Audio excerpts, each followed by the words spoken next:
Bueno, no sé si se escucha con el parlante o se escucha directamente mi voz. Bueno, bienvenidos. Vamos a dar inicio al espacio de encuentro, de charla, de conferencia, para el que hemos invitado al profesor Jorge Steinmann. Esta actividad se realiza en el marco de un encuentro, de un seminario sobre formación didáctica para profesionales en ejercicio de la docencia universitaria. Es la tercera edición de este curso que hacemos en la universidad. El primero fue en Paraná, el segundo en Concordia, y el tercero esta actividad se realiza en el marco de la propuesta de formación, un encuentro, un seminario sobre formación didáctica para profesionales en ejercicio de la docencia en la Universidad Nacional de San Martín.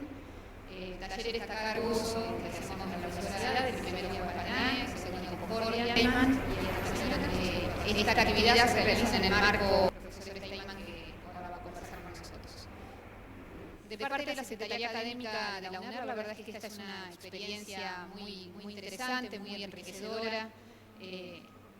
Fue solicitada puntualmente por los compañeros docentes de la universidad y estamos pensando en términos de mejorar nuestras prácticas, de reflexionar sobre nuestras prácticas, de proponer cursos de acción que mejoren la experiencia docente y además, y especialmente la experiencia del aprendizaje. Y creemos que esa es una actividad que se hace colectivamente, que de ninguna manera se puede hacer en soledad, de ninguna manera se puede hacer con las puertas del aula cerrada, y que estos espacios de encuentro, de debate, de charla, son necesarios y nos ayudan a todos, tanto al docente que está en el día a día en el aula como a la gestión, en este caso, a proponer distintas actividades que redunden en la mejor experiencia de la enseñanza y del aprendizaje para todos los miembros de la universidad. Así que bueno, yo quiero agradecerles tanto a Silvia como al profesor Steinmann, como a ustedes que están acá, y bueno, vamos a dar lugar al encuentro. Gracias, Rosana. Buenas tardes para todos, para todas. Siempre es un gusto estar en esta universidad. Para mí me tratan muy bien, he venido unas cuantas veces ya. Nos queda relativamente cerca los que vivimos en el conurbano de Buenos Aires, así que en un rato estamos. Así que gustoso de poder compartir con ustedes este rato. Esto se llama, así en nuestra práctica de enseñar, se trata de una charla y, tal como lo dice el título, la intención tiene que ver en proponer un recorrido que mire para adentro y no para afuera.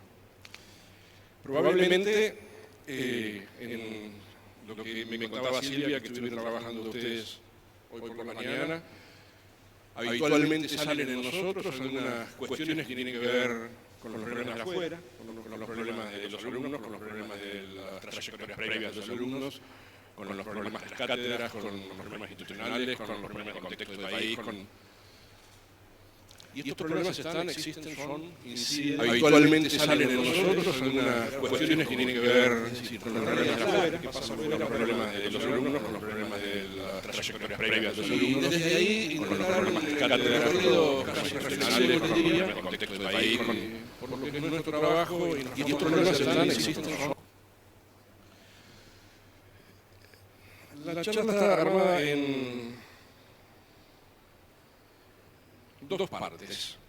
En una primera parte quiero recorrer esta pregunta: ¿qué hay detrás de nuestras prácticas de enseñanza? Y básicamente plantearlo desde la concepción de nuestra práctica de enseñar como una práctica social, algunas reglas que condicionan esas nuestras prácticas, desde la idea de hábitos, y algunos mitos que creo direccionan cada una de las decisiones que tomamos en nuestra enseñanza. La segunda parte tiene que ver con algunas orientaciones prácticas. Esto es una idea que venimos construyendo con el equipo de cátedra de didáctica de San Martín, que es de la Universidad Nacional de San Martín, donde trabajamos junto con Silvia, que tiene que ver con la idea de pensar la clase. O sea, no el eje puesto en diseñar la clase, sino en interpelar la clase desde el pensamiento. Y entonces allí quiero conversar con ustedes la idea de la doble progresión, es decir, cómo hago para pensarla, por dónde me meto a pensar mi clase.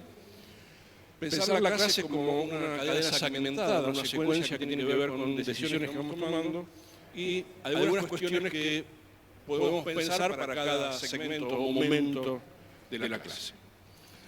En la primera parte necesito referenciarme en algunas ideas teóricas, pero no se asusten, porque sé que hoy a la mañana reclamaron exactamente eso ustedes. Basta de teoría, vayamos más a pensar nuestras cosas. No se asusten porque solo necesito usar la idea conceptual para luego traerla a lo que es nuestro trabajo. Así que no va a ser una charla teórica, quédense tranquilos. Pero sí necesito referenciar en la teoría porque la teoría me da herramientas para pensar. Porque si no, circulo con el sentido común solamente. Entonces necesito categorías conceptuales que permitan direccionar mi pensamiento. Bueno, vamos a ir a esta primera parte que llamábamos "¿Qué hay atrás de nuestras prácticas de enseñanza?" Y lo que les propongo como enfoque de teoría es plantarnos en las ideas de este señor, que probablemente conozcan, que refiere, para lo que necesito que conversemos juntos hoy, a un par de ideas que tienen directamente vinculación con lo que es la enseñanza. Primero la idea de práctica. Y en este caso tenemos que decir que vamos a hablar de la práctica desde una concepción sociológica, que es la que plantea Bourdieu. La segunda es, solo a modo casi anecdótico, contarles que el señor lo que hace es resolver de alguna manera un viejo problema en el campo de la sociología. El viejo problema que todavía hasta hoy incluso seguimos discutiendo, que es cuando analizo lo que sucede en una práctica, es decir, cuando analizo lo que sucede en la enseñanza, ¿desde dónde lo analizo? ¿Desde la macroestructura o desde el sujeto? El señor trae algunas categorías que superan esa contradicción entre lo social y lo individual, o como él diría, entre el objetivismo y el subjetivismo. Porque se mete con algunas ideas que refieren a que lo que nos sucede no nos sucede a nosotros, nos sucede a todos.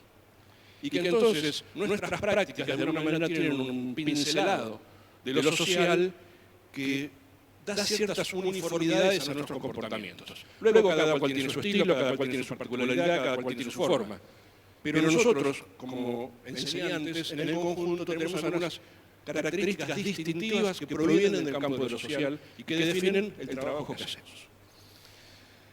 La tercera idea que necesito rescatar de Bourdieu es la idea de hábitus, de campo y de capital, desde el cual él de alguna manera interpela a las prácticas sociales. Bourdieu apela a una metáfora que es del juego. Yo quiero meterme en esa idea porque es la idea más fácil de explicar en términos coloquiales como los que estamos teniendo hoy. Bourdieu dice que en lo social es casi como si pudiéramos representarlo, o sea, nuestra práctica en lo social es casi como pudiéramos representarlo como un juego. Un juego deportivo, imaginen, es una cancha de fútbol, de cualquier deporte, y con esa metáfora, aunque sea medio reduccionista lo que estoy diciendo, pero con esa metáfora se va a entender por ahí básicamente a donde quiero ir con las ideas de Bourdieu. ¿Quiénes juegan el juego? Entonces Bourdieu constataría los actores sociales, o sea, todos los sujetos que en la sociedad conforman un tipo de prácticas que denominamos sociales, pero que luego se particularizan en prácticas particulares. Yo soy docente y entonces formo parte de las prácticas educativas, pero también soy padre y soy esposo y ahora soy abuelo, bueno, hace 2 años ya, entonces formo parte de las prácticas familiares. Y si cultivo algún culto, eso forma parte de las prácticas religiosas. Pero también me gusta ir al teatro y leo muchos libros, forman parte de las prácticas culturales. Es decir, cada una de las prácticas de las cuales participo me hacen sujeto social. Y me hacen jugador dentro del campo de lo social. ¿En dónde se juega? El partido se juega en la escena de lo social. De modo que la cancha es una cancha simbólica, no es una cancha real. no puedo tocarla ni asirla, pero sí puedo imaginarla.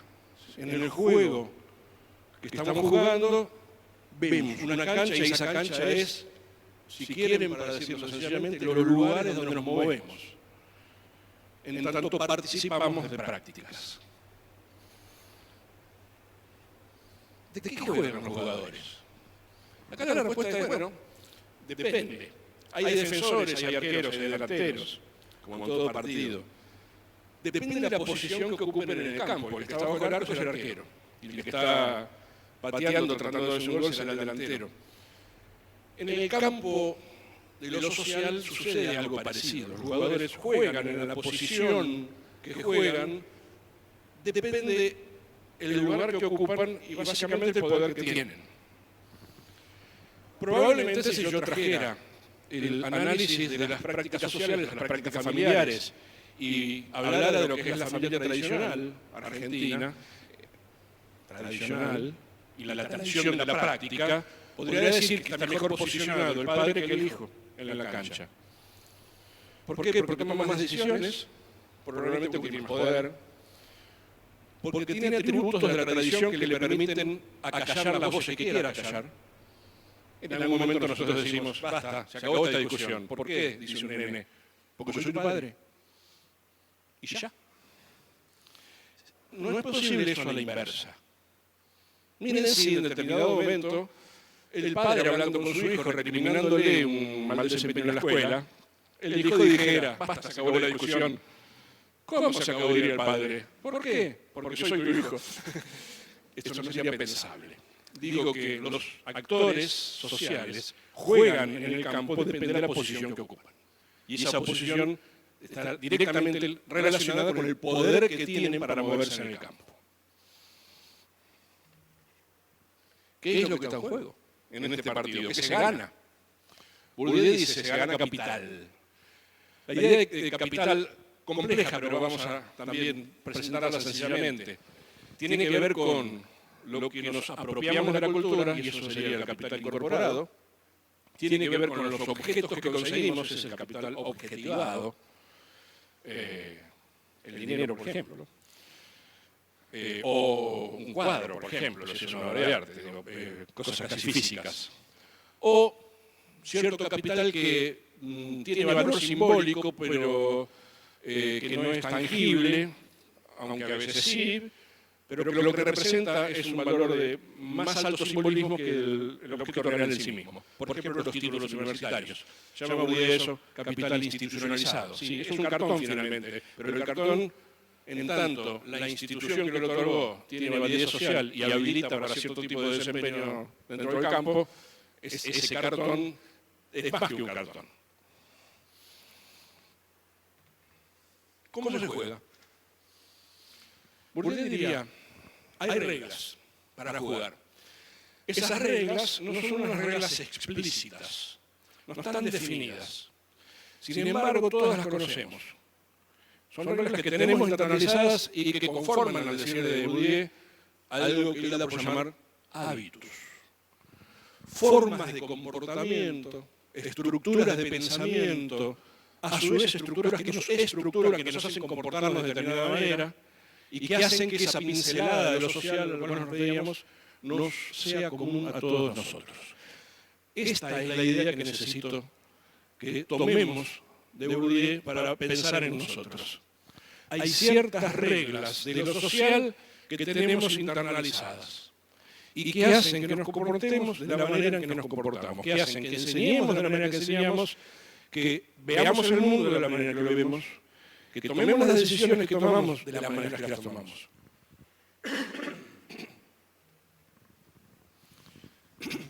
¿Hay previsión en el juego?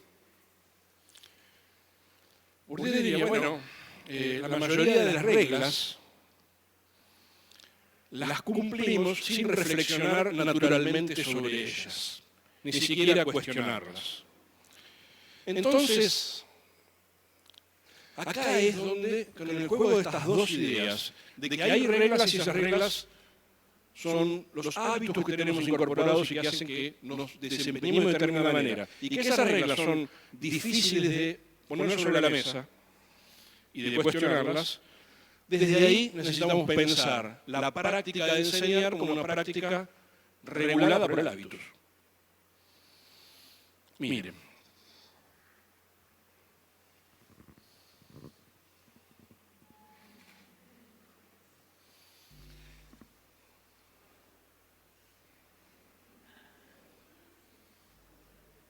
Ustedes van a decir, bueno, depende, porque esto es una categoría subjetiva. Ok, tienen razón. Pero díganme lo primero que salta a la vista y lo primero que cruza el pensamiento de ustedes si yo les pongo esa foto. Y díganme lo que sucede si yo hago esta pregunta 60 años atrás. ¿Por qué todos nosotros medianamente coincidimos en pensar que una señorita con mirada sugestiva, labios pintados de rojo, un gran tatuaje en su brazo y una pose sensual, podemos decir, podría ser menos decente que una mujer con arrugas, una sonrisa supuestamente franca y dos brazos o dos manos tomando su cara? Y ligar eso al concepto de decencia. ¿Qué dirían ustedes? Yo les digo que la derecha es la gerente de un banco internacional que empobreció una nación sudafricana y mató de hambre a 100.000 pobladores. Sin embargo, hay algo de lo social que todos compartimos y que nos hace pensar de determinada manera. Y que cuando tomamos distancia podemos pensar distinto, pero necesito tomar distancia. Déjenme darles otro ejemplo.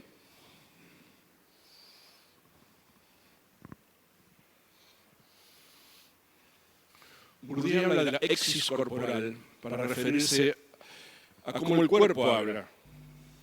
Y este es un buen ejemplo de la exis.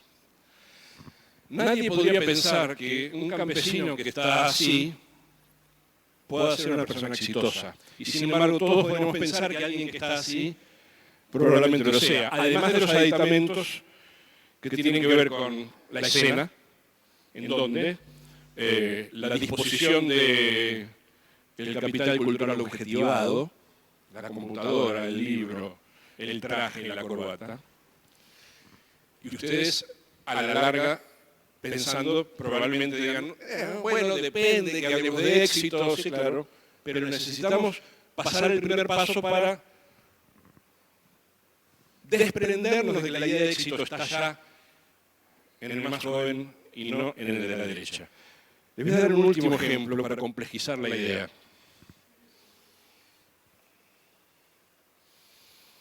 ¿Quién es el peor alumno?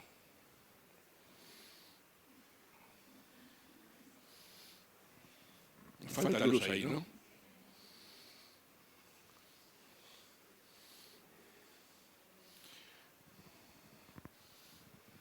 No importa. Porque aquí el problema es que todos lo buscamos. No importa cuál es que lo estamos buscando. Y entonces no hace más que naturalizar lo que todos pensamos a partir de nuestros hábitos de lo que es la composición de una clase. En la clase seguro que hay un peor alumno. Y si alguien me lo pregunta, lo busco. No solo lo busco, quizá lo encuentre. Y le etiquete como peor alumno, vaya a saber por qué. Por la cara, por la nota del parcial, por la forma de estar vestido, por cómo participa.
objetivo, quiero ser justo, y entonces voy a tratar a todos por igual. Pero no es fácil, porque lo primero que nos sale es, entre otras cosas, buscar al peor alumno, buscar al mejor. Creer que el buen rendimiento es un buen examen, y no así una buena práctica, ¿no? En fin, ahora la pregunta sería, ok, ¿de qué trata nuestro juego, nosotros en el campo, docentes universitarios? Y si esa es una actuación conforme a reglas que no podemos reflexionar, ¿cuáles son esas reglas, algunas de esas reglas, que regulan nuestra manera de enseñar y de las cuales no nos damos cuenta? La pregunta podría llevarnos el resto de la tarde. Como se trata de una conferencia, solo voy a dejar la pregunta abierta y podremos discutir luego algunas cuestiones en particular. Sí, pero para no interrumpir, sobre todo porque nos están viendo otros colegas de otro lugar, vamos a dejar la pregunta planteada, sencillamente. Para cerrar esta primera conclusión. Nuestra práctica de enseñanza, la nuestra, está condicionada por nuestras propias reglas internalizadas. Esto es, no somos lo que declamamos ser, ni siquiera lo que queremos ser. Somos lo que podemos ser. Y lo que podemos ser, en parte, tiene que ver con las reglas autoimpuestas desde lo social en nosotros, aceptadas sin que nadie nos pregunte.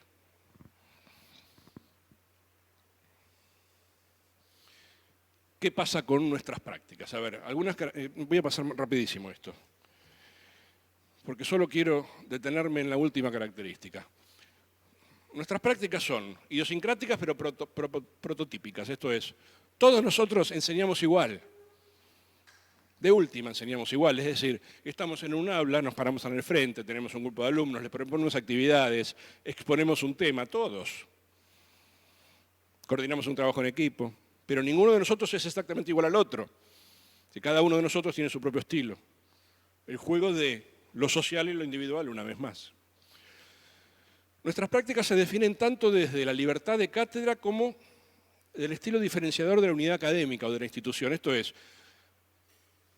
como a veces decimos nosotros, hacemos lo que nos da la gana, en el buen sentido del término, pero dentro de un estilo institucional que lo reconozcamos o no lo reconozcamos está formando parte de nuestras reglas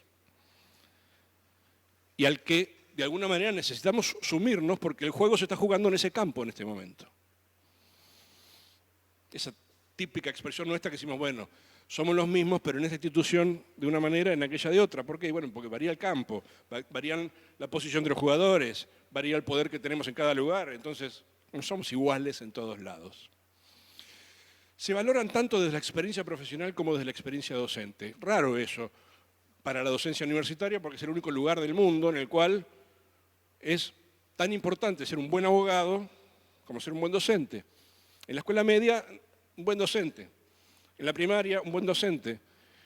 Pero en la universidad es necesario que en ciertas carreras el buen docente también sea un buen profesional, porque está enseñándole a profesionales. Se anclan tanto en el conocimiento teórico como en el conocimiento práctico. Esto es, se vinculan tanto con el dominio de la teoría como con el dominio de los problemas prácticos de la profesión. De la cocina de la profesión que se juega en el día a día, en el marco de una profesión, y que da ciertos saberes que la teoría no da, de igual validez, porque es tan importante conocer las formas de transmisión de una enfermedad teóricas, como ver cómo eso en particular se da en Concordia, que probablemente tenga particularismos. Y entonces, a veces lo que dice la teoría no se comporta de igual manera en todas las prácticas. Me quiero retener en la última. Se componen de procesos reflexivos relacionados con la previsión, la producción de recursos y la autocrítica, tanto como de imperativos cognitivos. Está difícil al divino botón la frase, ¿no? ahora que me la leo, voy a traducirla. Se componen tanto de reflexiones que hacemos sobre nosotros mismos como de obligaciones cognitivas, mentales, que se nos autoimponen y que nos hacen funcionar de determinada manera. Quiero meterme con la idea de los imperativos cognitivos para referenciar a lo que creo son algunos mitos, con la idea de mito, esto, ¿no? De ciertas creencias que compartimos los docentes universitarios. Creencias que en general tendemos a aceptar como verdaderas en la vida del cotidiano y que funcionan como una manera de representar y significar simbólicamente la realidad en la cual nos movemos. Eso también la dije difícil, así que la voy a borrar. Que se aceptan como lo verdadero. Los mitos están anclados en las reglas internalizadas, o sea, en nuestros hábitos. La pregunta entonces es, ¿cuáles son los mitos de la docencia universitaria? ¿Cuáles son los mitos de nuestra práctica de enseñar? Me contesto con estas 4 respuestas que tienen que ver con un trabajo de investigación que hicimos en la universidad allí por el 2007. Encontramos en nosotros mismos, con mayor frecuencia, con menor, con algún caso sí, otro caso no, pero empezaron a aparecer como repetidas estas ideas que portamos los docentes universitarios con la misma idea de las fotografías, que si yo las pienso digo no, pero que probablemente lo primero que me sale es esta idea mítica. El mito del puro saber, el mito de la sana predisposición, el mito del único ordenamiento posible y el mito de la autosuficiencia de la clase. Me voy a meter 2 minutos en cada uno. Idea mítica, que se conjuga dentro de nuestras reglas, que me hace ver el mundo desde esta creencia como verdadera y que entonces me lleva a actuar desde lo que el imperativo cognitivo del mito me obliga. Dar clase es transmitir. Traducido, esto significa, yo lo tengo, te lo doy. Lo cual tiene una cuota de verdad, pero tiene una cuota que podríamos interpelar fuertemente. En primer lugar, es que si yo lo tengo, vos no lo tenés. Entonces, el mito invalida totalmente la posibilidad de que algo de lo que yo tenga vos tengas, porque lo tengo yo. Lo segundo es que probablemente esta idea de transmitir suponga que yo que lo que tengo es el saber, el capital cultural incorporado, diría Bourdieu, te lo voy a pasar en dosis, graduado, en esta materia un poco, en la que viene otro, y entonces vos lo vas a recibir. Lo cual supone una clara delimitación de qué hacemos unos y otros en una clase. Lo que hacemos unos es, en el juego del campo de lo social, apropiarnos del capital cultural por la posición que tenemos dentro del campo y nuestra función en la práctica de enseñar es transmitirlo al otro. No construirlo con el otro, no discutirlo con el otro, no procesarlo con el otro, sino transmitirlo. La segunda idea del mito del puro saber tiene que ver con que, en consecuencia, para ser docente, alcanza con que yo tenga lo que tenga que tener, que no es eso que dicen las hinchadas de fútbol en los partidos. Lo que tengo que tener es el saber.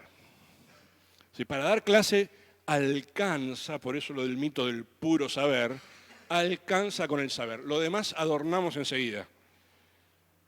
¿Sí? Júntense, lean este texto, júntense, discutan esto. Bueno, alguna pregunta, dialoguemos un poco, pero eso es la decoración. Mientras yo domine el contenido, ya no hay clase que pensar, todas las clases son iguales. Vengo, transmito y decoro de alguna manera el resto del tiempo con algo. El mito del puro saber se asienta también sobre la idea de que dar la clase se impone sobre pensar la clase. Es decir, la clase hay que darla tiene que ver con la idea de transmisión. Y entonces, si domino el saber, a lo sumo lo que tengo es una agenda de temas, que me toca hoy, que me toca mañana, que me toca pasado. Y al sumo lo que pienso son cómo decoro el tiempo de la clase para que no sea tan pesada, pero lo que tengo que tener claro es que tengo que enseñar solamente. Y nada más alcanza, porque la clase no necesita ser pensada. Si lo que tengo que saber, ya lo sé. Me formé, estudié, me recibí, ya lo tengo. ¿Por qué dedicarle tiempo a pensar si no necesito pensar? Porque ya lo tengo. El mito del puro saber se asienta sobre estas dos características últimas: la mimetización profesional y la racionalidad propia de la profesión. Traducido, eso significa que la mayoría de nosotros, docentes universitarios, nos definimos por la profesión de origen y no desde la profesión docente, salvo que seamos profesores. Supongan que yo fuera abogado y esto fuera un curso de Derecho Romano. Si viene Silvia y me dicen, mucho gusto, yo no lo conozco, ¿usted qué es? Yo le contesto, abogado. No le digo profesor de Derecho Romano, le digo abogado. Lo mismo podría pensar con los médicos, con los enfermeros, con los ingenieros, con los químicos, con los físicos, con los contadores. Entonces ahora la pregunta es, si yo acá en este aula, en nuestro aula, en nuestra práctica, me siento médico y no profesor, ¿no corro el peligro de comportarme con la lógica de mi profesión de origen más que con la lógica de la profesión docente? Traducido, esto significa, bueno, me voy a meter con ejemplos que desconozco, así que ustedes, si hay alguno del campo, me disculpa. Sé que hay muchos de salud acá, ¿sí? Que los médicos trabajan en la prevención de la salud, ¿sí? O sea que el trabajo es preventivo. Ok, si yo voy al aula con la idea de la prevención, entonces, en vez de enseñar, lo que hago es prevengo la ignorancia. Si yo soy abogado y mi trabajo es hacer justicia, y eso se compone además de litigar, de investigar, a lo mejor yo voy a clase con la idea de hacer justicia. ¿Y vieron lo difícil que se pone cuando uno se pone universalista con esas ideas, no? Porque hacer justicia en el aula significaría tratar a todos de la misma manera, que todos reciban la nota en función de los mismos parámetros. Podríamos pensarlo desde distintas ópticas, ¿no? Si los enfermeros, que debo tener acá seguro, ¿de qué trabaja un enfermero? Ayúdenme. Cuidado. Si el enfermero se dedica al cuidado de la salud y en el aula se ve como enfermero, entonces puede que venga a cuidar a sus alumnos. ¿Y saben qué? Los profesores enseñamos. Ni hacemos justicia, en primer lugar, ni prevenimos la salud, en primer lugar, ni cuidamos la salud, en primer lugar. A lo mejor hagamos algunas cositas que tengan que ver con eso. Pero nuestra función es enseñar. Claro que si entonces yo en el aula me muevo como un enfermero y no como un docente, lo más probable es que me alcance con el saber de la enfermería, el mito del puro saber. El segundo mito es el de la sana predisposición. Nuestros alumnos son adultos, decimos nosotros. Encima, no solo son adultos, miren, peor, son adultos que nadie los obligó a estar acá. Porque la enseñanza universitaria no es obligatoria. No solo eso, no es que nadie los obligó, ellos eligieron esta carrera. 3 componentes explosivos. Considerar que son adultos, que eligieron por propia voluntad estar ahí y que encima matizaron la elección con una carrera elegida por ellos. No necesito más nada. Ya está, claro que tienen la culpa. Si no funcionan, la culpa es de ellos. Si nadie los obligó. El mito de la sana predisposición me pone al alumno en una condición que no tiene realmente. Es más, miren, aquí hay una contradicción bastante seria, porque los profes que estamos en los primeros años decimos, uy, estos pibes no entienden nada. Le doy un texto y no entienden las ideas principales. Pero miren qué contradictorio, porque esto lo decimos. Sin embargo, consideramos que están completos o que debieran estar completos y entonces no es problema nuestro hacernos cargo de ello. Como vos en la escuela secundaria no aprendiste a leer un texto, yo no me hago cargo de ello. El problema, colegas, es que ¿quién dice cuál es la barrera que le corresponde a cada nivel? Porque con la misma lógica, 60 años atrás me decían, si usted en la escuela secundaria no aprendió las 4 formas de derivar funciones, yo acá no lo enseño. Si usted en la escuela secundaria no aprendió a calcular raíz cuadrada, yo acá no lo enseño. Si usted en la escuela secundaria no aprendió a abstraer ideas, razonar en abstracto, yo acá no lo enseño. Si usted en la escuela secundaria no aprendió a tener caligrafía perfecta, yo acá no lo enseño. Es decir, la vara, ¿quién la pone?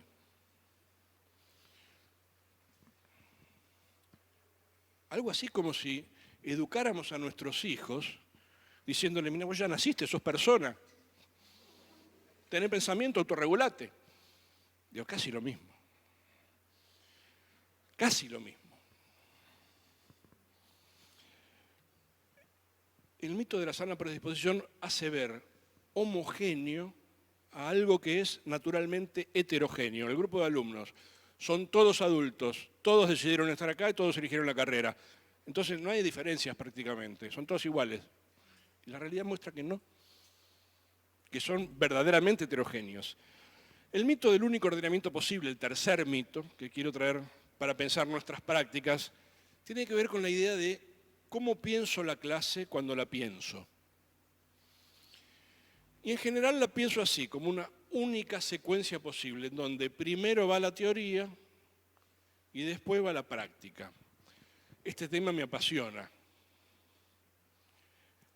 Presentamos con Silvia en 15 días una ponencia en un congreso que se llama Del divorcio al matrimonio igualitario, teoría y práctica en la formación universitaria. Porque estamos interpelando la idea de divorcio, que habitualmente decimos. Hay divorcio entre la teoría y la práctica. Y nos gustaría más decir, no hay matrimonio igualitario entre la teoría y la práctica. Porque son del mismo género, son del género del saber. Los dos pertenecen al mundo del conocimiento, la teoría y la práctica. En los dos circula conocimiento, distinto tipo de conocimiento, otro conocimiento en uno y en otro. Pero ambos son conocimientos necesarios, lo cual también nos llevaría el resto de la tarde esto, lo cual hace pensar que esa racionalidad técnica, decimos, que hace concebir a la práctica como la aplicación de la teoría, puede ser interpelada, puede ser puesta en juicio. Se los prometo para la próxima. Este tema me encanta. Pero, miren, solo digo esto. Podemos pensar que la práctica no sea aplicación de la teoría. Podemos pensar que la práctica sea en sí misma generadora de conocimiento y no lugar en donde se aplica el conocimiento teórico. Se las debo. Pero que quede picando, porque voy a volver sobre esto, tenemos una nueva charla en un tiempito. Con la misma lógica que yo pienso que hacer práctica es aplicar teoría, entonces pienso, desde la lógica positivista, que la práctica lo que me permite es verificar el cumplimiento de la teoría. Y que entonces lo único que corresponde hacer en la práctica es eso, verificar que la teoría suceda de alguna manera en la práctica. Ciertamente que esto conforma un reduccionismo de tipo didáctico, porque la única a la cual se le atribuye posibilidades de darnos herramientas ligadas al saber es a la teoría. Lo que estoy diciendo es, ojo, que la formación de un profesional entonces supone un tránsito paralelo entre la teoría y la práctica. Y no un tránsito primero por la teoría para que en las últimas materias haya prácticas. Es tan importante que un alumno en el primer año se vincule con los problemas de la práctica como con el último año. Porque los problemas de la práctica, los problemas profesionales de la práctica, no aparecen en la teoría, son de la práctica. Me quedo con el último mito, el de la autosuficiencia de la clase. En esto somos bichos, bien bichos, porque para nosotros que vengan a clase los alumnos es casi una cuestión de vida o muerte. Tanto que cuando viene un alumno libre, miramos de rojito así y le decimos, bueno, viniste, ¿no? Y estamos dudando de que esa persona pueda saber lo mismo que uno que vino. Porque el saber se valida en la clase. O sea, no importa si el tipo trabaja en la profesión ya, no importa si el tipo es autodidacta, no importa si es un hiperconectado y anda googleando papers del mundo relacionados con nuestro tema. Nada de eso nos preguntamos. No viniste, sos sospechoso.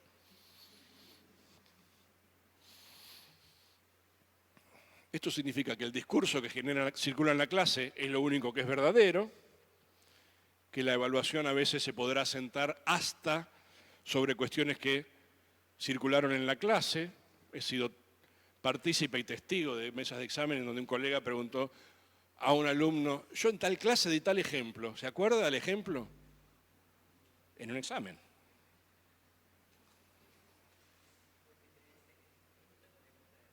Claro, bueno, esos indicios que a veces decimos, digamos, esto es pregunta de examen, claramente tienen que ver con, tuviste bien en venir porque hoy te estoy tirando una punta para el examen. Digo, lo que estamos es validando la necesidad de asistir. No entiendan que yo estoy diciendo que no hay que venir a clase, ¿eh? Lo que estoy diciendo es que mitificamos la asistencia. ¿Sí? La endiosamos más de lo que corresponde. El problema es que si la clase es tan importante, es mejor estudiar del apunte que de un texto. Y el apunte se convierte en el texto. Y eso ustedes saben que no solo porque nosotros vamos y venimos con el pensamiento y el discurso de un lado a otro y entonces no siempre tiene lógica nuestro desarrollo, sino que el que toma nota tampoco toma toda la nota posible y entonces hay una selección casi automática de ideas asentadas en un cuaderno que hacen de dudosa legitimidad el material que queda sentado en un texto. Un texto, un apunte, digo, ¿no? Un texto de apunte, un apunte, para no confundir las palabras, un apunte es en todo caso una ayuda a memoria de indicios, dijo tal cosa, ojo, pero nunca el lugar desde el cual estudiamos. Bueno, me voy a la segunda parte con esta diapositiva. Me parece que necesitamos, para mirarnos para adentro, desafiar a los mitos, porque seguro que están en nosotros, en mayor o menor medida los tenemos, son parte de nuestros hábitos. Necesitamos pensar que podemos dar distinto tipo de clases, que otra clase puede ser posible. Necesitamos desnaturalizar las reglas y para eso necesitamos poder pensar la clase. Mi segunda parte tiene que ver con esto, en estos últimos 15 minutos de charla. Algunos tips, no sé si son unos tips para pensar la clase, pero sí son algunos indicadores prácticos. El primero es esto, tengo la clase, ¿cómo me meto con ella? Y entonces les propongo esta idea, pensar la clase desde una doble progresión. Una primera progresión que me gusta llamarla interdidáctica, por la idea de que la didáctica interdisciplina con otros campos del saber, y una segunda progresión que es intradidáctica, solamente didáctica. Esta primera progresión me hace entrar por acá, pensar el sentido de la clase. El sentido. ¿Por qué estoy enseñando esto? No solo para qué estoy enseñando esto, ¿por qué estoy enseñando esto? Porque esa respuesta al sentido define claramente entonces yo qué quiero con esta clase, cuál es mi intención con esta clase. Si entro por ahí, empiezo a interpelar la selección del contenido que hice para la clase. La semana pasada estaba reunido con unos colegas de matemática Los colegas de matemática enseñaban matemática en arquitectura. El 85% de sus alumnos desaprobaba la cursada. Y entonces los colegas llamaron al equipo de didáctica de la universidad preocupados por lo que les estaba sucediendo. Una buena actitud de parte de ellos. Nada, fuimos a trabajar con nuestros colegas. Nuestra pregunta primera fue eso. Bueno, ok, ustedes enseñan matemática en arquitectura. ¿Por qué están enseñando lo que están enseñando? Y las respuestas se empezaron a hacer. Y porque la matemática necesita que se vean funciones variables, variadas, ¿cómo se llama? Invariantes, bueno, una de esas. ¿Ah? Y a medida que tiraban, el listado de contenidos era una veintena de temas grosos que después se abrían en otros tantos. Los tipos daban en cada clase 5 de esos temas, iban a 1000. Solamente con Silvia empezamos a trabajar sobre esto.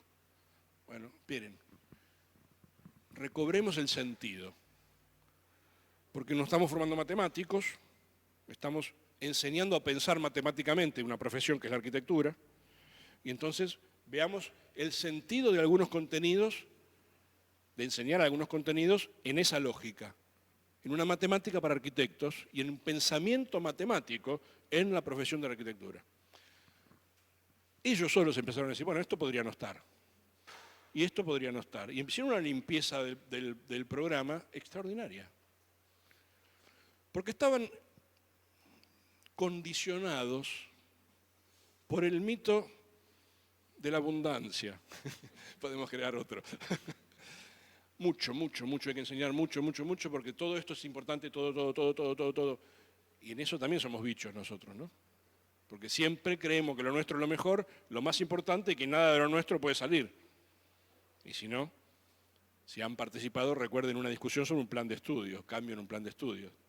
Nos matamos ahí, ¿no? Si interpelo el sentido, entonces, empiezo a identificar qué enseño. Ya no por qué lo enseño, sino qué enseño. ¿Cuáles son las categorías, los conceptos que yo voy a poner a disposición de los alumnos en la clase para que los discutamos, para que los veamos, para que los interpelemos, para que los trabajemos, no para que los transmitamos? Porque cuando yo enseño la clase en didáctica, en mi cátedra de didáctica, el concepto, la clase, tiene adentro un montón de categorías conceptuales. Por ejemplo, esta sería una, la progresión para pensar la clase. Pero yo puedo poner el uso del tiempo, el uso de los recursos, las decisiones que toma el docente, todas esas serían ideas teóricas que yo podría enseñar en una clase que se llame la clase. Todas entran en las 2 horas de clase o en las 4. Entonces digo que el que enseño define este segundo momento de la progresión. Finalmente, el tercer momento de esta primera progresión tiene que ver qué pretendo que los alumnos hagan con esas categorías conceptuales, qué trabajo cognitivo. Si fuera una carrera artística diría desafíos de otra naturaleza, ¿sí? Digo, por los profes que tenemos acá estoy hablando de desafíos cognitivos solamente. ¿Qué van a hacer con categorías conceptuales esos alumnos? ¿Va a desarrollar qué tipo de habilidad cognitiva para vincularse con ellos? La segunda progresión tiene que ver con definir la clase. Por eso digo que es eminentemente didáctica. Ok, si tengo decidido el por qué y tengo decidido el qué enseño y tengo decidido el qué desafío cognitivo promuevo, entonces ahora necesito definir el formato de la clase,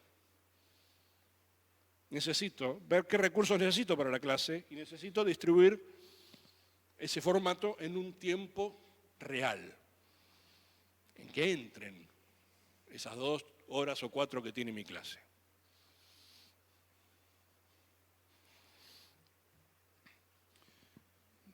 Digo que esta puede ser una conclusión. La segunda me la pasé rápido antes. Una forma de desnaturalizar nuestras rutinas y de interpelar nuestras reglas es pensar la clase.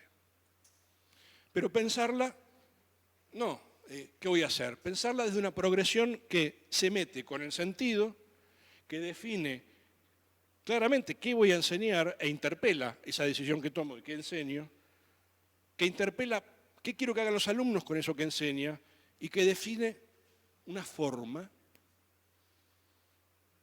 una serie de herramientas que necesito y un tiempo.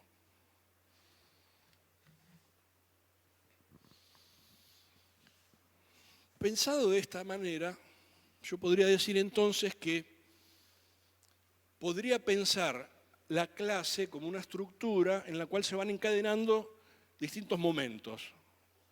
Algún autor lo llama segmentos y por eso estoy tomando la idea de segmento de allí. Entonces digo, ¿cómo le doy formato a una clase?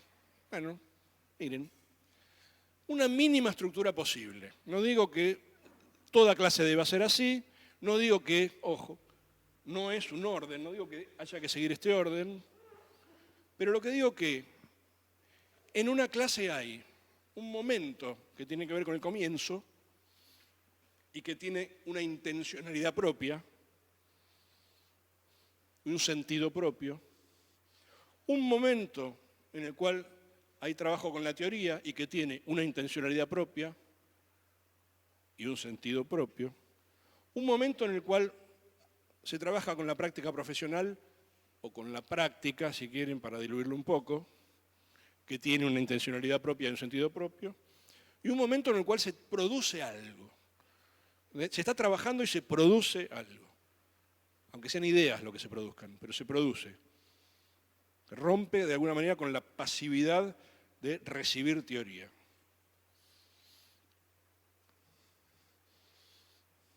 Voy a hacer una rapidísima pasada por estos 4 segmentos y terminamos. ¿Cuál es el sentido del momento inicial de la clase? Yo digo, miren, como en las fiestas, esperemos a los invitados. Nuestros alumnos son los invitados. Y nosotros, en una fiesta, no, yo pensé que no tenías a quién dárselo. Nos preparamos. Si es en nuestra casa, tratamos de lavar los platos. Claro, levantar los almohadones del suelo, pasar la escoba. Digo, preparamos el ambiente, nos preparamos nosotros mismos, hasta nos preparamos de ánimo. Digo que así esperar a nuestros alumnos, como quien está esperando al invitado de una fiesta. El tema es que ese invitado, cuando llega a la fiesta, que es la clase, lo más probable es que no sabe ni a qué fiesta viene. Que mire con cara así desorbitada y diga, ¿qué tenía que cursar hoy yo? Y entonces se meta en nuestra fiesta, no solo sin saber qué fiesta es, sino qué se baila en esa fiesta. Porque nosotros que somos enfermeros, ingenieros, abogados, contadores, pedagogos, probablemente estamos todo el día pensando en nuestra fiesta, ya sea como profesionales o como docentes. Pero solo participamos de una fiesta.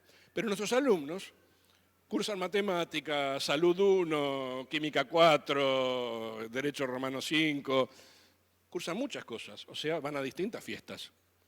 Y en esas fiestas se bailan bailes distintos en cada una.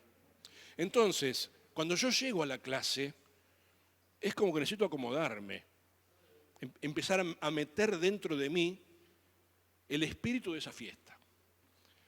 Y ese tiempo necesita dárselo el docente, haciendo algo que permita que nuestros alumnos se metan en la lógica de la materia. Aunque sea algo cortito, que nos lleve 10 minutos, pero que no sea un golpetazo de decir, hola, buenas tardes, hoy vamos a hablar de... Porque el tipo está desacomodado, todavía se está poniendo los pantalones para ir a la fiesta, y nosotros ya estamos queriendo que baile. Ese primer momento inicial debiera ayudar a que nuestros alumnos activen los contenidos que se vienen trabajando para meterse en tema y continuar con la articulación temática, porque en general nosotros pensamos eso, clase 1, clase 2, clase 3, clase 4, clase 5, y lo pensamos con secuencia. Pero nuestros alumnos de la clase 1 o la clase 2 estuvieron en otras 4 clases. Entonces, cuando vienen a la nuestra, se están acordando de lo que vieron ayer, no la de la semana pasada nuestra. Entonces, si nosotros hemos pensado que nuestras clases tienen articulación y secuencia, tenemos que darles tiempo a que se metan en tema, activen, pongan sobre la mesa eso que tenían cargado en la mochila, que eran temas de la semana pasada, y empiecen a pensar en nuestra secuencia. ¿Cómo hago eso? Y bueno, cada cual atiende su juego acá y cada cual baila en la fiesta como le parece, pero yo les puedo contar qué hacemos nosotros en nuestra clase. En nuestra clase, hola, ¿cómo les va? Buenos días. Bueno, qué bueno que vinieron, bla, bla, bla, bla, bla. Les pedimos que se reúnan en grupos de a 4, de a 5, de a 6, lo que depende de la cantidad que tengamos, y que en 5 minutos listen 3 ideas conceptuales de la clase pasada. ¿Saben qué hacen nuestros alumnos? Abren el cuaderno y van a mirar de qué hablamos, porque no se acordaban. A menos que los tengamos activos todo el tiempo a través de las aulas virtuales, que son buenos soportes hoy. Pero esta tontería de decir, che, dame 3 ideas de la clase pasada, hace que nuestros alumnos abran el cuaderno. O le decimos, che, fulano en la clase pasada no vino. Una situación ficticia. Mandale un WhatsApp contándole de qué trató. Escribir WhatsApp. Y me lo mandás a mi celular. Y entonces hacen lo mismo, van al cuaderno y dicen, a ver, y buscan la manera de sintetizar en un texto breve de qué trató la clase. O les decimos, ok, de la clase pasada, una duda. La plantean, interpelamos la duda y seguimos. Y eso nos dura 10, 15 minutos. A nosotros, cada cual atiende su juego, a nosotros nos sirve para que nuestros alumnos se pongan en tema. Y se los cuento porque para mí es exitosa, para mí. Quizá no para ustedes, para mí. El asunto es que cada cual de ustedes encuentre una manera exitosa de resolver este momento, pensando en el otro que tenemos enfrente. Algunas cuestiones para el segmento de presencia de la teoría. Primero, no es automático que un alumno decodifique esas ideas conceptuales que vamos a poner a disposición. El trabajo de enseñar tiene que ver con ayudar a decodificar eso. La tienen que procesar los alumnos, ¿no? Porque yo les diga, Bourdieu habla de hábitus, capital y campo, no se entiende eso. Si no ayudo a que eso se decodifique. La ayuda no siempre es una explicación. Porque a veces la explicación es un camino, pero no siempre es el mejor camino. Y entonces, cuando yo les digo, necesitamos pensar el formato didáctico de la clase, le estoy diciendo esto. ¿Qué formato le doy a ese ayudar a decodificar? ¿Cómo hago? ¿Cómo intervengo desde la enseñanza para que sea claro para el alumno lo que estoy tratando de presentar?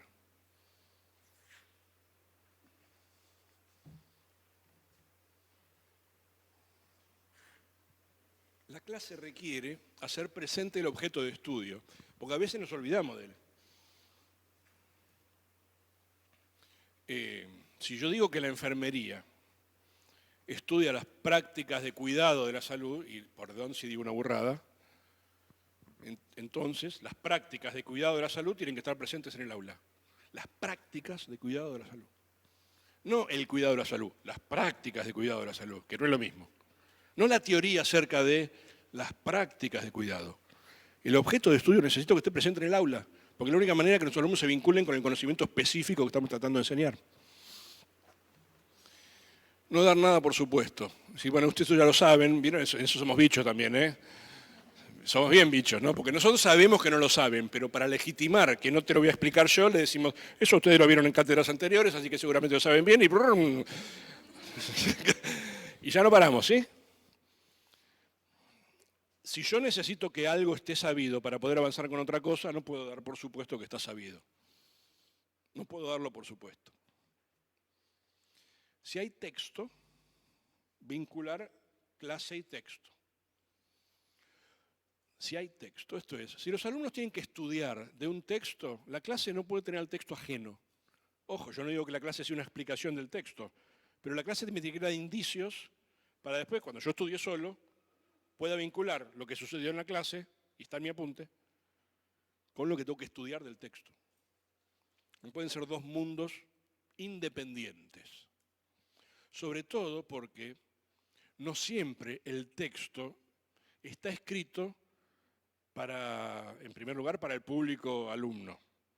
En segundo lugar, no siempre el texto está escrito para el tema que nosotros elegimos. Está escrito para otra cosa y nosotros lo tomamos porque nos interesa un par de ideas de ahí. Pero esos indicios necesitamos, de alguna manera, anticipárselos a los de ojo. Miren, fulano escribe un paper para un congreso de investigación y se está peleando con Perengano. Entonces, donde el tipo dice, aquellos que dicen que, lo que está diciendo es, Thompson que dijo tal cosa, digo, eso que no aparece en el texto, yo necesito hacerlo presente en el aula, porque si no, no se entiende el texto.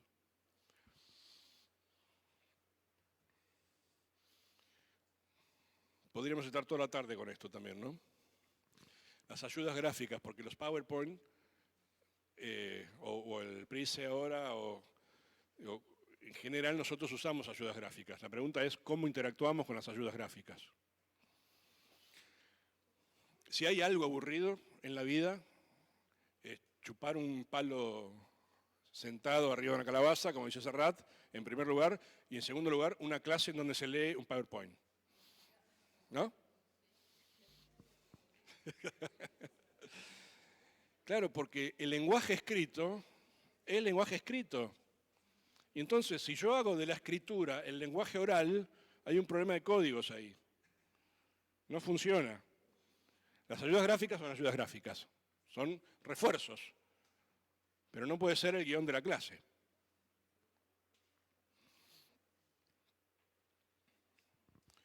¿Cómo traigo la teoría?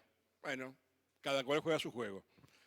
Lo que digo es que las formas tradicionales de enseñar, como dice Liliana Sanjurjo en un texto, las formas básicas de enseñar, me gusta esa idea de ella, está sostenida en las explicaciones, las preguntas, los ejemplos. Ahora, ¿cómo hago interactuar esos tres formatos básicos de la enseñanza? Didácticamente es una interpelación que no podemos dejar de hacernos. Porque si le estoy hablando a las paredes, no sirve. Si mi explicación es para que yo me quede contento diciendo, lo enseñé, calentito los panchos, no sirve.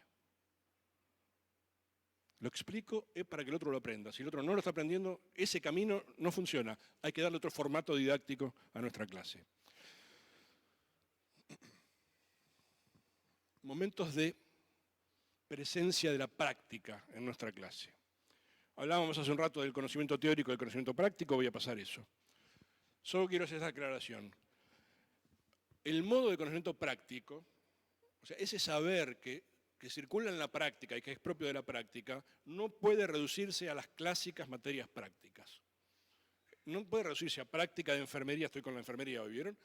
Práctica de enfermería 1 que se da en cuarto año, o práctica de docente que se da en cuarto año, o el conocimiento práctico, me encanta John en este sentido, un fulano de allá de la década de los 80, pero que lo plantea clarísimo, con la idea del practicum reflexivo, dice él. Necesito que la práctica atraviese toda la formación. Y hasta sería bueno, dice John, pensar el plan de estudios al revés.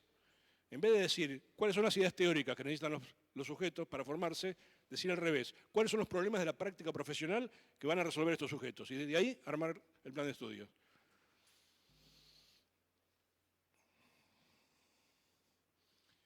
Por lo tanto, necesito dejar entrar las prácticas de desempeño profesional al aula hasta en las materias básicas. ¿Cómo las traigo? Cada cual atiende su juego. Yo les voy a contar cómo las traigo yo. Alguna vez a mis alumnos les pedí, vayan a hablar vamos a ir con los enfermeros ya que estamos con ellos, vayan a hablar con un enfermero que conozcan, que sea cercano a ustedes, y pídanles que les escriba una biografía profesional, que nos cuente cómo empezó la carrera, a trabajar en la carrera, qué problemas se le presentaban, qué pensaba, esos primeros meses de profesión. me lo quedé, todo eso me lo quedé. Y cada vez que enseño en enfermería, saco las autobiografías y traigo la profesión al aula, desde la voz del enfermero, facilísimo. Esto mismo hice con varias profesiones, o sea, tengo un autobiografiteca.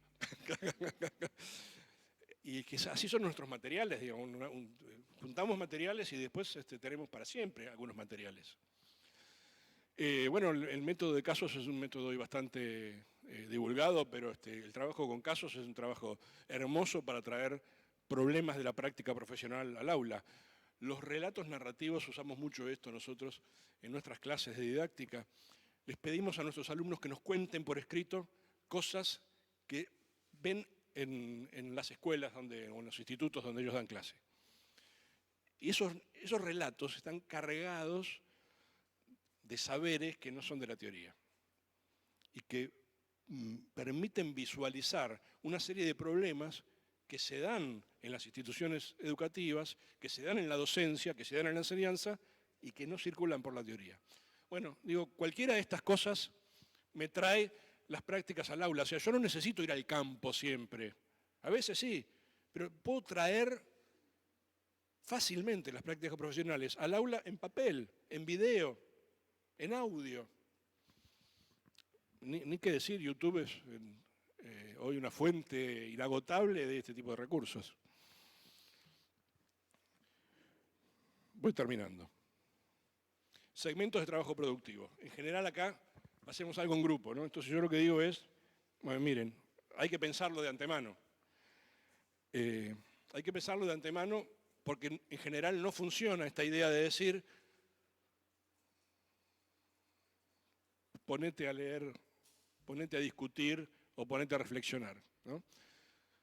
Un trabajo en grupos, digo, es un trabajo cognitivamente rico si la tarea que le asignamos y la consigna que le damos obliga a trabajar cognitivamente de esa manera. Si no, no va a funcionar.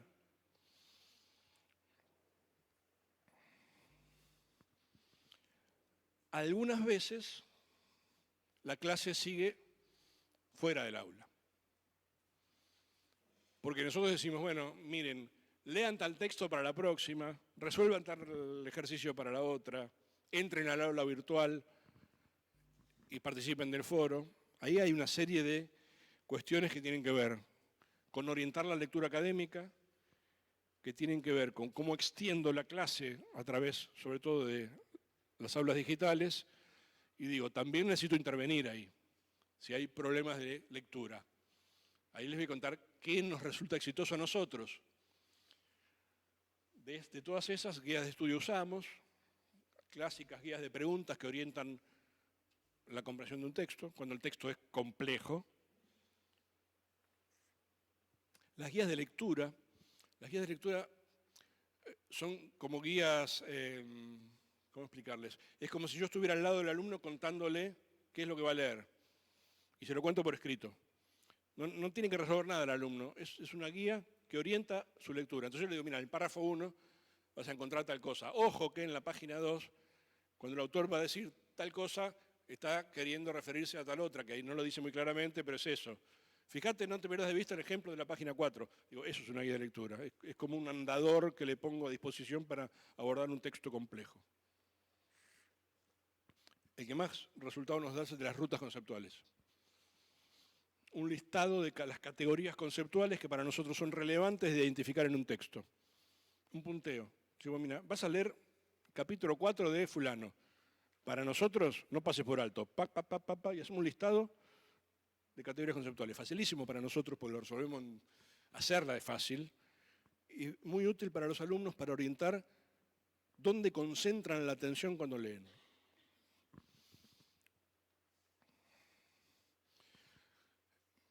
Una ultimísima reflexión para cerrar en la hora que nos corresponde, de la relación entre nuestra clase y las TICs.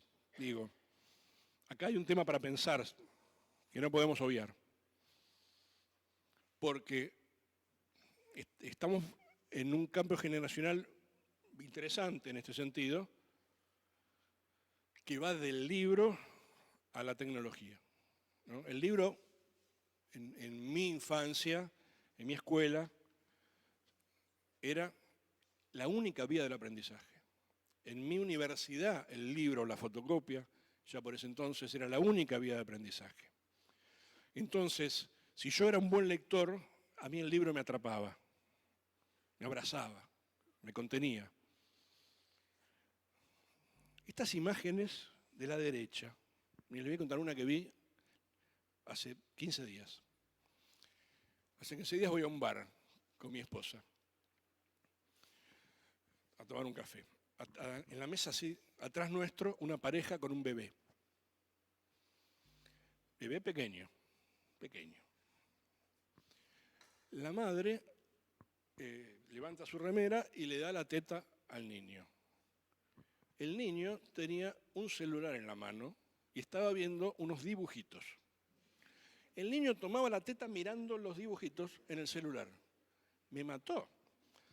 Yo quería sacar una foto, mi mujer me dijo, ¿estás loco? Porque para mí era el resumen de este problema. Ese niño que está tomando la teta, viendo dibujitos en el celular, va a ir a la escuela.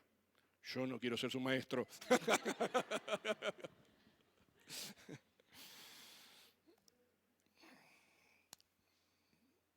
Acá el tema es que nosotros todavía estamos acá y nuestros alumnos están acá. Me decía una colega la semana pasada esto. Yo estaba hablando con un alumno y el alumno estaba con el celular. Me puso tan nerviosa, me dice, que le dije, ¿pero qué estás escribiendo?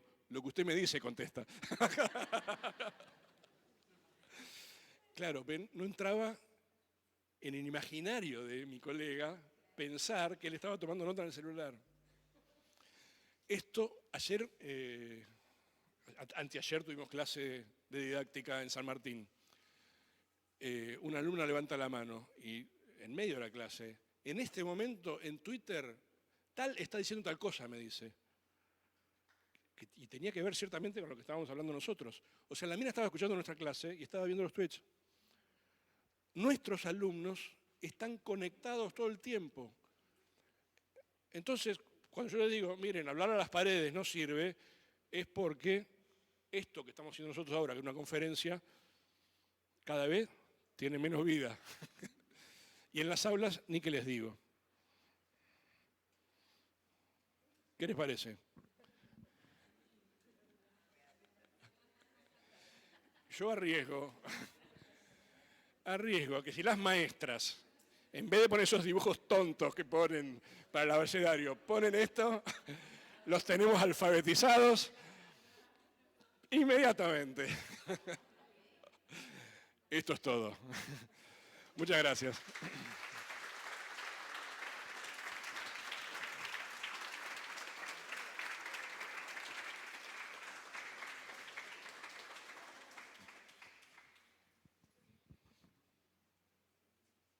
Bueno, muchas gracias, Jorge. Como siempre, un gusto. Vamos a abrir un espacio de preguntas. Antes que eso, quería, además de agradecerle al profesor, agradecerle a, el equipo de Secretaría Académica, de Formación Docente, a la gente que está haciendo posible que esto se vea desde otras sedes de la universidad vía streaming. Es una experiencia que estamos probando y por lo que nos cuentan está funcionando muy bien. Así que la gente que no está aquí presente igual puede participar haciendo preguntas que le vamos a hacer llegar al profesor. Así que empecemos por acá con los que están aquí presentes y bueno, si tienen alguna pregunta, consulta, desesperación, angustia, duda, este es el momento.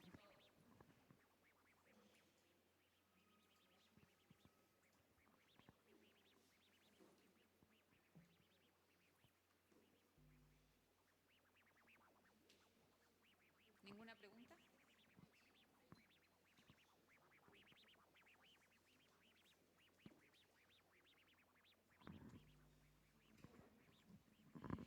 Me gustaría consultarle un ejemplo práctico para poder traer la práctica profesional a una clase en la cual yo no cuento, supongamos, con los elementos como para poder trabajar con práctica.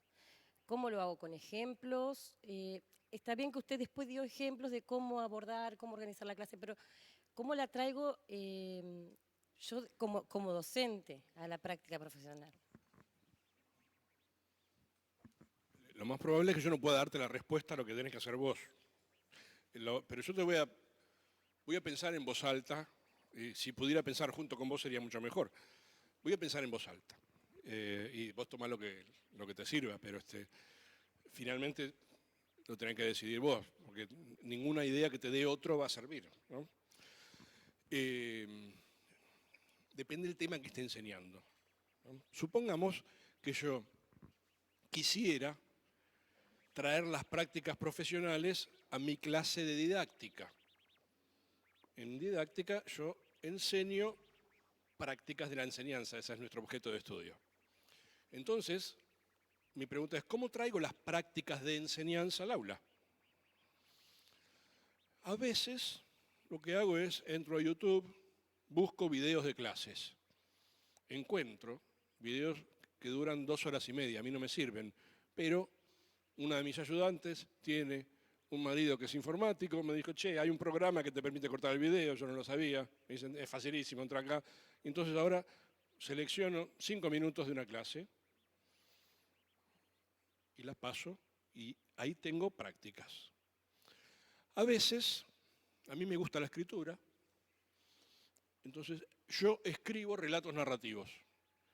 Yo cuento cosas que me han pasado, que he visto, y las relato por escrito. Esta anécdota que acabo de contarles, yo la podría traducir tranquilamente, la de mi colega con el celular que se puso nerviosa con el alumno, ¿sí? Podría traducirla fácilmente en un relato escrito. Y a mí el ejemplo me serviría y mucho para poder explicar no solo cómo intervienen las tecnologías en un caso y en otro, en el alumno y en la docente, sino qué pasa con los docentes que no podemos ver algunas cosas. Lo que hablábamos tempranito respecto a los hábitos. Ese relato escrito te lo doy, te junto en grupo y te doy 5 preguntas para 2 o 3 para que lo analices. Entonces te pregunto, ¿qué le pasó a la docente? ¿Qué es lo que no ve? ¿Cómo se comporta el alumno? ¿Qué relación hay entre esto que hace el alumno y aprender hoy? Y te pongo a discutir esas 3 preguntas con un relato escrito, narrativo, que refiere no en sí mismo a la práctica, sino a un problema de la práctica.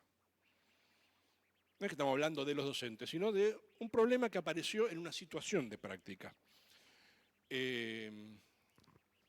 A veces le digo a mis alumnos, como les decía, que le pidan a alguien que le haga una autografía, sino hemos usado durante mucho tiempo entrevistas de proyectos de investigación. A los tesistas, por ejemplo, de nuestra universidad, que han decidido hacer entrevistas, les pedimos, che, ¿me das las entrevistas? ¿Puedo usar un fragmento? Y entonces robamos, con su permiso, fragmentos de las entrevistas en donde los entrevistados, depende del tema que sea, refieren a cosas que a nosotros nos vienen bien para traer las prácticas al aula. Yo digo, es más fácil de lo que parece. Mucho más fácil de lo que parece. Y si vos entrás a mi biblioteca, encontrás un montón de carpetas con este tipo de cosas, de la era papel, y otro montón en mi computadora de la era digital. Todas las tengo, desde 30 años atrás. Cuando quiero hablar de un docente de 30 años atrás, voy a mi papel y rescato una entrevista que usé hace 30 años atrás. Y no saben qué buenísimo que está. Porque los problemas que plantea ese docente 30 años atrás no son los problemas de ahora, son otros.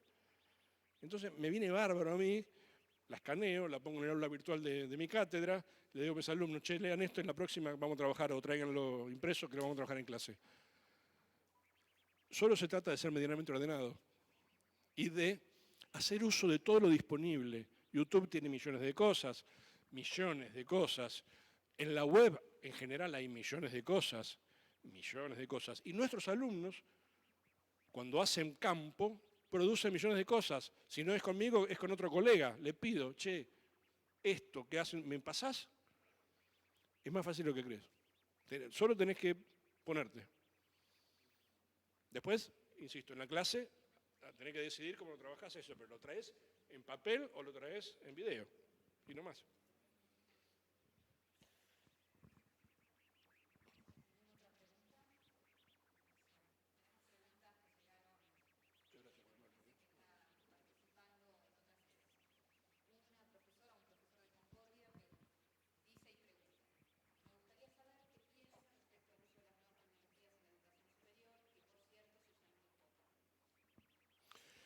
Les recomiendo entrar a YouTube,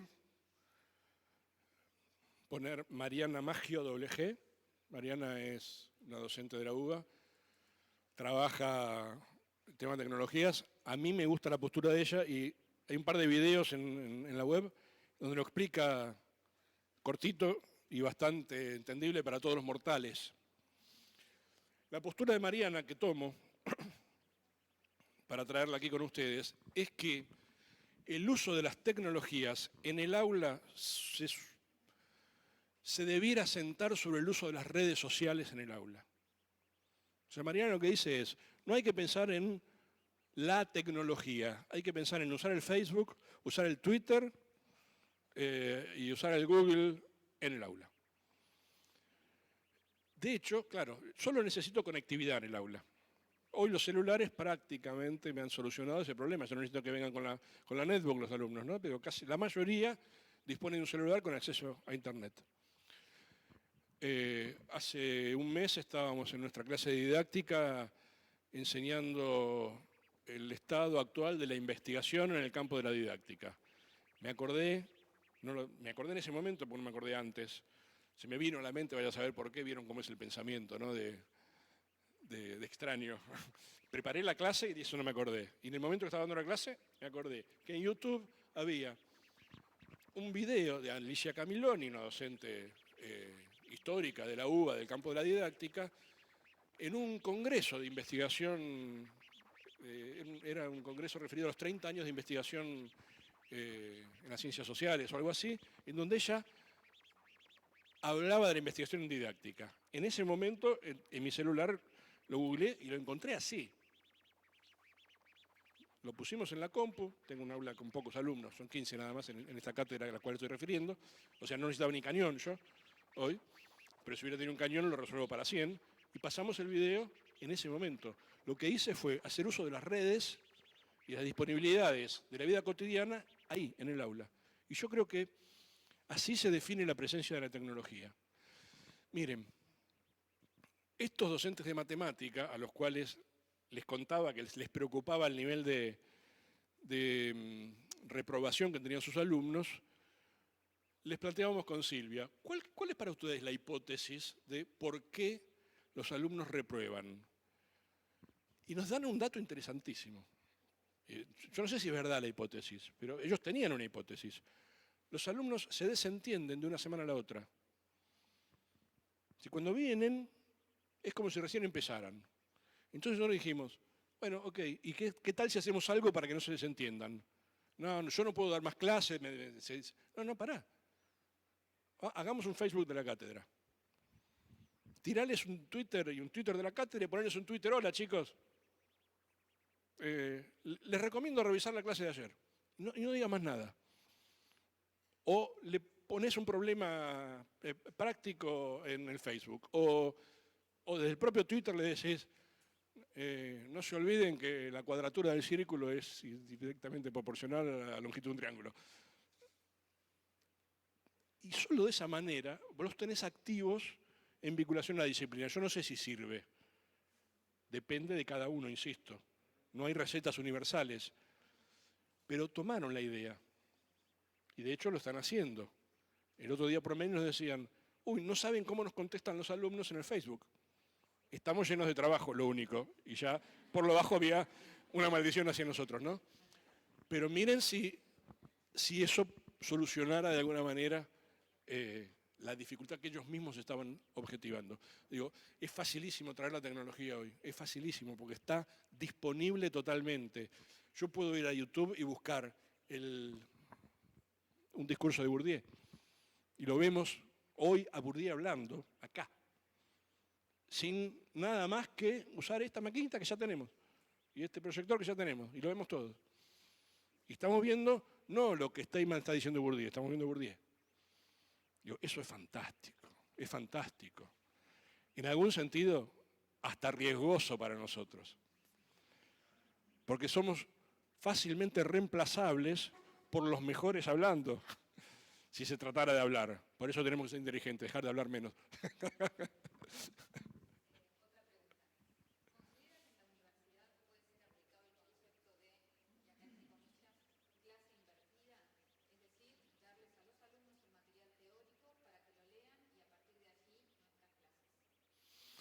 Eh, sí, sí y no. El concepto de clase invertida es un concepto que está en boga, digamos, de alguna manera. Leía, también, miren, todo lo que les cuento me sucedió en estos últimos tiempos. Es que después me olvido de estas cosas, ¿no? Por eso las traigo. También, o sea, la semana pasada estaba buscando casos en la web. Entonces, caso de docente universitario en el buscador, caso de, no encontraba, hasta que ¡puc! Me aparece uno de un español, que se llamaba, está bueno el caso, un profesor flipado. Y era un ejemplo de clase invertida, ¿no? El tipo contaba algo parecido a lo que decían mis matemáticos, que no daba pie con bola con su clase y que los alumnos reprobaban. Y entonces, que usó esta idea de la clase invertida, sostenida en la tecnología. Entonces, les daba el material, pero en la semana los mataba, ¿no? Los atacaba, estoy diciendo yo en el sentido figurado, ¿no? Con soportes para que puedan preparar solos, porque ahí está el problema. Por eso decía sí y no.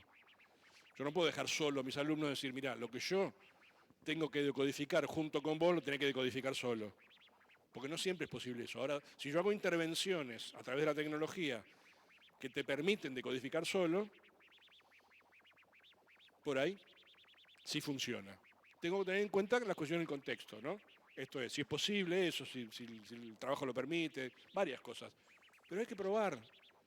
Otra clase es posible, es esto que les decía al comienzo, ¿no? Otra clase es posible, solo hay que probar. Algunas funcionan, otras no. ¿Querías decir algo?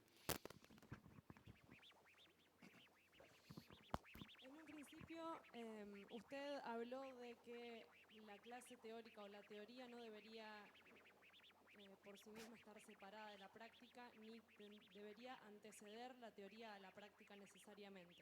¿Podría darnos un ejemplo? Porque después, al momento de, cuando hablábamos de pensar la clase, digamos, la teoría, según como usted lo explicó, antecede a la práctica de alguna forma. Sí.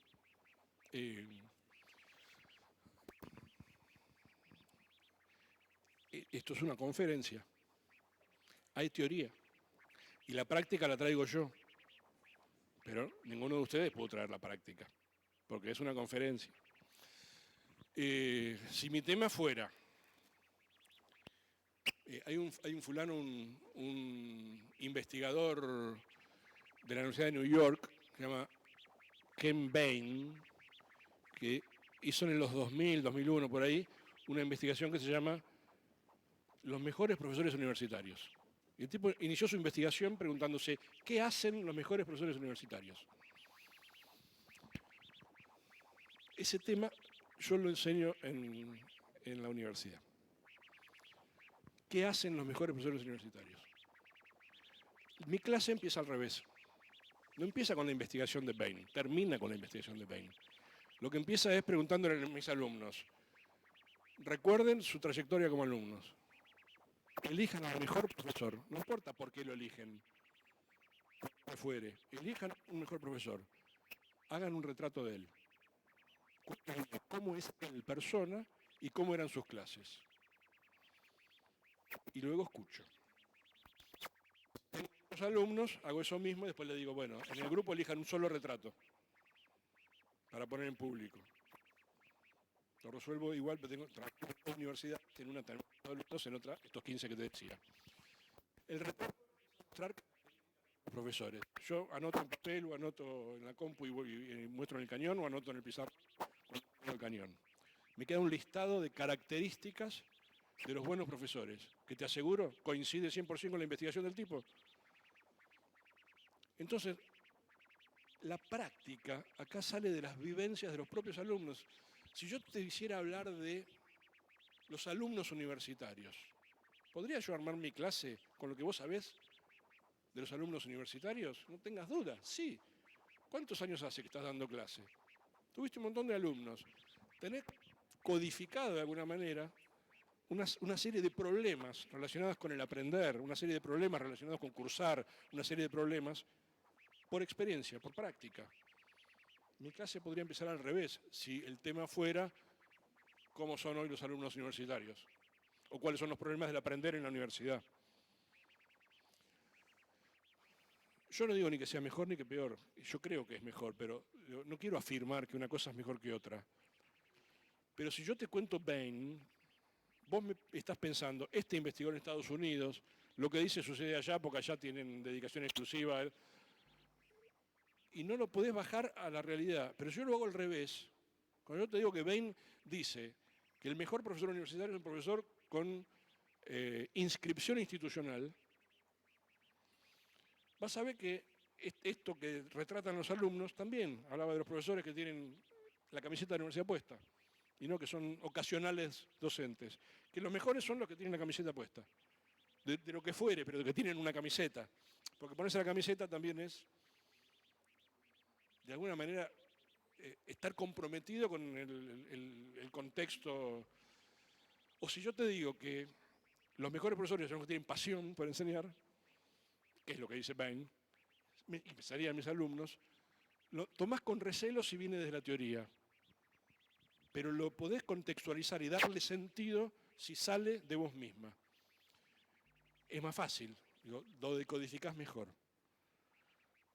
Pasa por ahí. A veces no es posible, porque 2 más 2 es 4 y yo no sé qué es lo que es el 2. Y entonces, bueno, pará, te tengo que contar qué es el 2. A veces lo que creemos es posible, sobre todo en las disciplinas del campo de la salud, de lo social, en las exactas podemos decirlo y no me meto porque no sé. Pero es mucho más fácil de lo que creemos.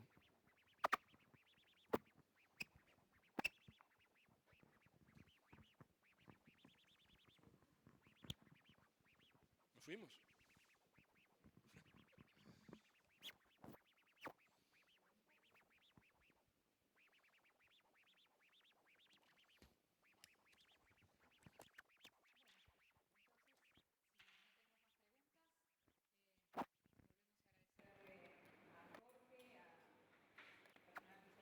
Que trabajó mucho para que esta experiencia sucediera. Bueno, estamos con un problemilla de sonido. De vuelta. Gracias, Jorge. Siempre es un gusto escucharte. Gracias a ustedes por estar acá. El compromiso de la universidad es continuar con actividades de formación. Nos interesa escuchar lo que ustedes están necesitando en este sentido. Gracias a la gente que está escuchando la conferencia y probando junto con nosotros la experiencia y bueno, a todos los que hicieron posible del personal y de servicios de la universidad que colaboró en que esto sea posible. Así que bueno, seguimos con el taller. Ahora la participación de la gente que está en otras sedes.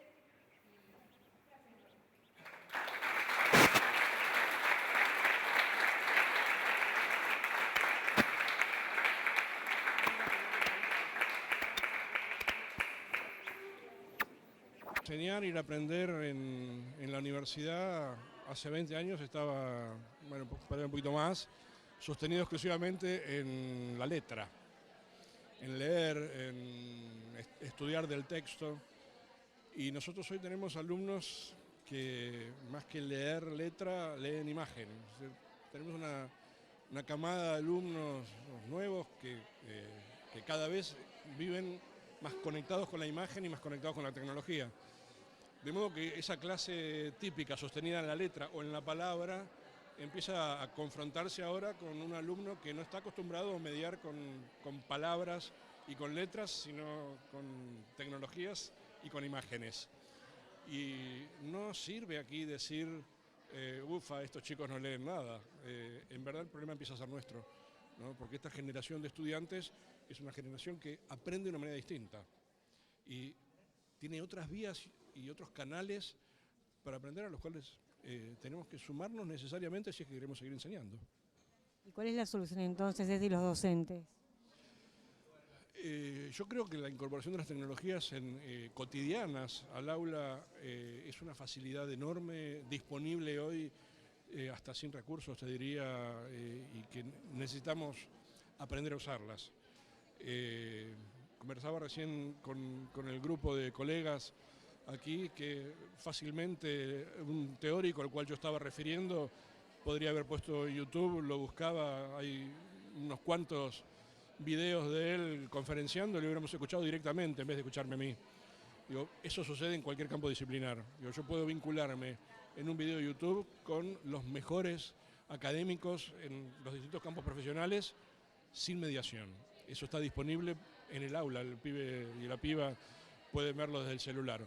Tenemos que empezar a aprender a hacer uso de esas cotidianidades que están al alcance de la mano hoy prácticamente de todos y de todas para traerlo al aula. Del mismo modo que, así como nuestros alumnos se vinculan a través del Facebook con sus grupos de amigos, las cátedras pueden usar los Facebook y vincularse con los alumnos en la semana sin bastardear, sin llevarlo al uso de lo social tal como se está usando, pero digamos dándole un matiz de intercambio académico también como el mismo que llevamos adelante en una clase. ¿Cómo se derriban las resistencias que a veces todavía hay en algunos docentes en aplicar nuevas tecnologías, ya sea por desconocimiento o por miedo a que los alumnos puedan quizá tener un poco más de sabiduría que ellos con respecto a esas nuevas tecnologías? Sí, ahí hay como un problema generacional también, ¿no? La resistencia tiene que ver con dos cosas. Digamos, los más adultos somos una generación que no procesa el mundo mediado por la tecnología y nuestros estudiantes sí.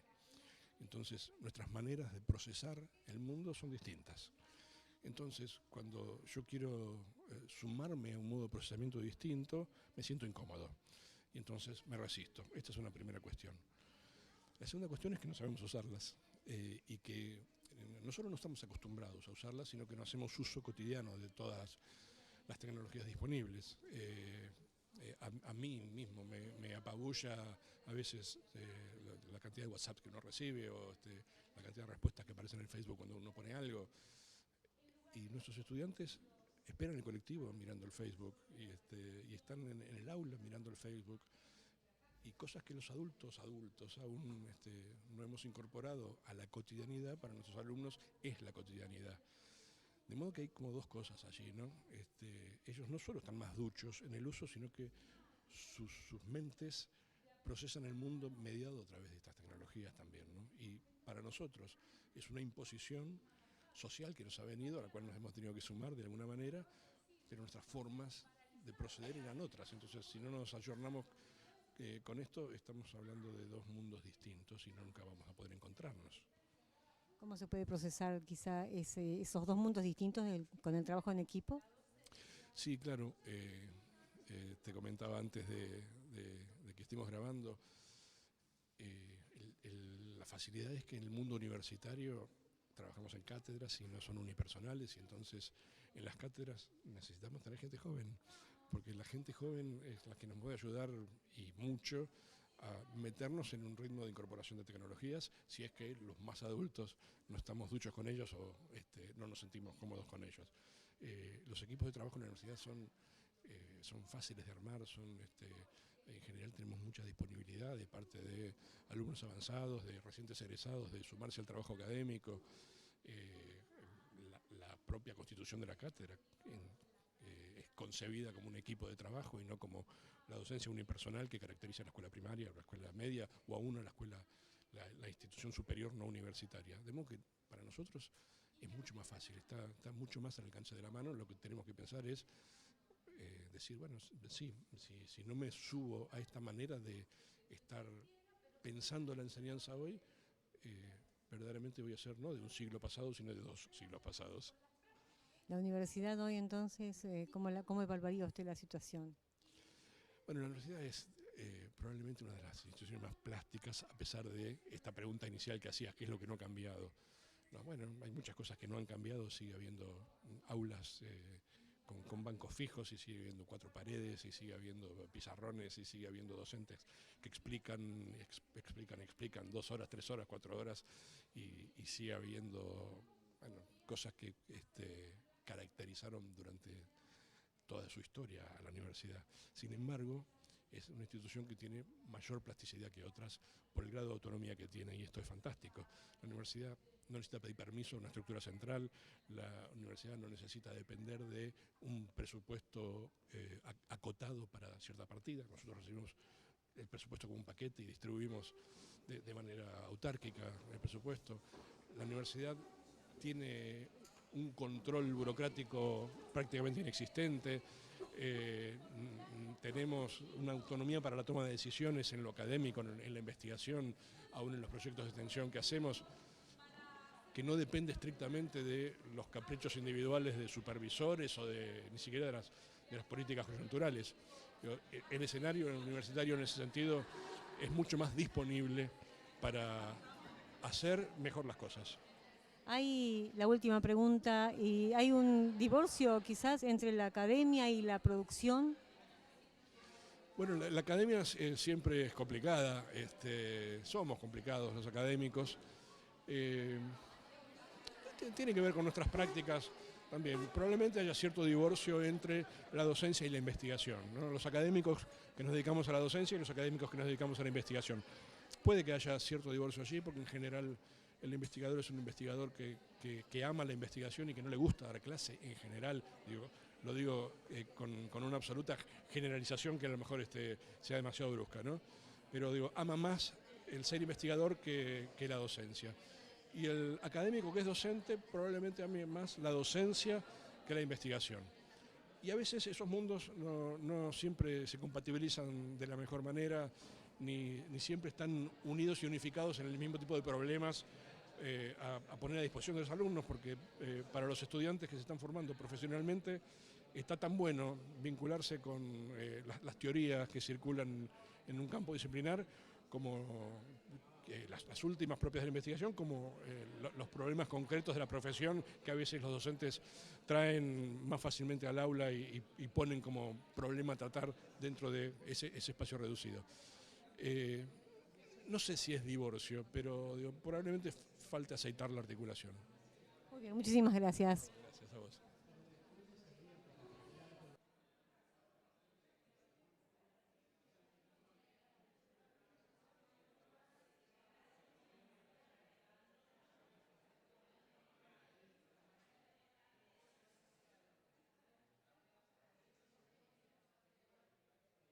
Estamos en un curso pensado para profesionales en ejercicio de la docencia universitaria, y allí es reconocer una doble pertenencia.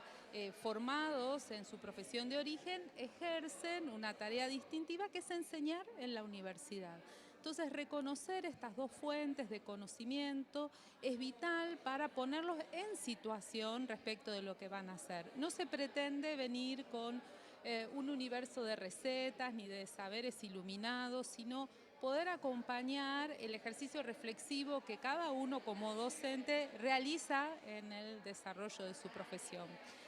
En general es gente con mucha experiencia en el desarrollo profesional, ya sea en el campo de la salud, en las ciencias sociales, y también con experiencia en las aulas, porque si fueran jóvenes que recién se inician, ellos tienen una vasta experiencia en la vida del aula. Desde los 3 años insertos en un aula hay un fondo de saber respecto de la dinámica de lo que funciona en un aula que es necesario poner en valor, ¿no? Digamos, ahí hay un lugar de reconocimiento a la experiencia, y asociado a esta puesta en valor de reconocimiento de esa experiencia en la docencia o en la vida en las aulas, asentado sobre la reflexividad, la capacidad de pensarse a sí mismo respecto de las decisiones que toman para enseñar y en el sentido que tienen esas decisiones para enseñar y formar a nuevos profesionales.